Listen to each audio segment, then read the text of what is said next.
பாலா வந்து இந்த உதவி செய்கிறத ஏன் வந்து விளம்பரப்படுத்துகிறார்?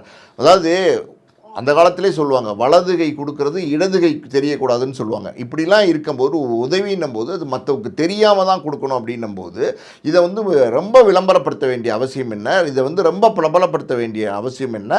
இதனால் வந்து அவர் பிரபலப்படுத்திக்கிறாரா அப்படின்னா உண்மையே தான். நீங்கள் நல்லா நோட் பண்ணி பார்த்தீங்கன்னா லாஜிக்காக ஒரு பாயிண்ட் நான் சொல்கிறேன் கேளுங்க. இப்போ பாலா அப்படிங்கிற ஒரு பர்சனாலிட்டி, ஒரு பையன், அவர் செய்கிற உதவிகள், இதே மாதிரியான உதவிகள் இந்த மாதிரி சோஷியல் மீடியாவில் போடாமல் கேமரா வெளிச்சத்துக்கு கொண்டு வராமல் இதை வந்து ஷூட் பண்ணி யூடியூப்பில், இன்ஸ்டாவில், ட்விட்டரில், ஃபேஸ்புக்கில் இதில் எல்லாம் போடாமல் இருந்தால் பாலா உதவி செய்கிறது யாருக்குமே தெரியாது.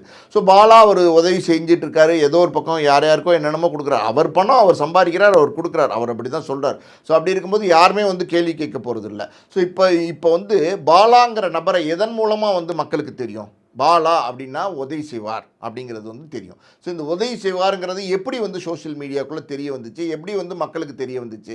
அதாவது வந்து நீங்கள் தொடர்ந்து பார்த்தீங்கன்னா அது வீடியோஸ் போடுறீங்க. வீடியோஸ் போடும்போது அந்த வீடியோஸ் வந்து பப்ளிக்கை போய் ரீச் ஆகுது. பப்ளிக் போய் ரீச் ஆனோன்னா, ஆஹா பாலா வந்து இந்த உதவி செய்வார், பாலா அந்த உதவி செய்வார், ஆம்புலன்ஸ் வாங்கி கொடுத்துருக்காரா, இப்படி வந்து தொடர்ந்து வந்து பேச்சுக்கள் வந்ததுனால தான் பாலாவே பிரபலம் பண்ணார்.